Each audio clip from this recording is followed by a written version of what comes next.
C'est un stade toulousain invaincu depuis le début de saison qui se déplaçait à Colombes chez le champion de France.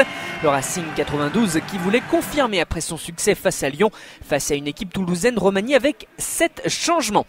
Samuel Marquez ouvre le score pour Toulouse, manque le coche sur son deuxième coup de pied et la mêlée francilienne fait le boulot pour permettre à Dan Carter d'égaliser au quart d'heure de jeu sur cette pénalité. Peu de situations dans ces premiers instants de ce duel. 6-3 encore grâce à Carter. Une touche bien captée par l'alignement francilien Dimitri Zarzeski à l'arrière de ce ballon porté qui se met en place à l'entrée des 22 mètres. Les avants du Racing prennent rapidement l'ascendant, le dessus physiquement. On insiste donc sur ce maul pénétrant. La défense toulousaine est en souffrance et va à la faute devant sa ligne en faisant écrouler le maul. Monsieur Salem Atala signale donc logiquement l'essai de pénalité. Tous les avants ont participé à cette action. Le Racing se montre très réaliste. Jusqu'ici, le match était peu rythmé avec beaucoup de temps perdu pour exécuter les mêlées.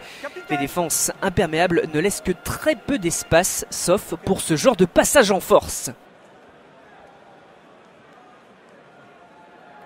Dan Carter transforme 13-9 à la pause car Samuel Marquez passe 2 pénalités malgré une infériorité numérique après un carton jaune contre Dorian Aldeguerri sur l'essai de pénalité. Lors de jeu déjà 16-9 grâce à Carter, encore une mêlée disputée. Maxime Machno peut lancer le jeu. Albert Vouli vient défier, ça met dans l'avancée. Et Machno que l'on retrouve pour la prise d'intervalle. Le feu dans la défense toulousaine.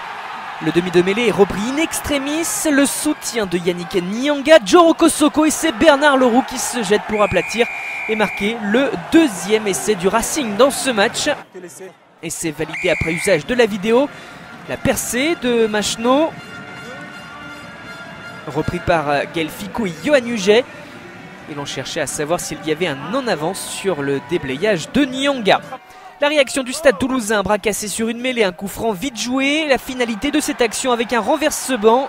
Toby Flaude prend des risques en cherchant à conclure tout seul, mais peut libérer le ballon. Sofiane Guitoun, pour sa première titularisation, qui plus est à l'arrière, se jette pour conclure en puissance.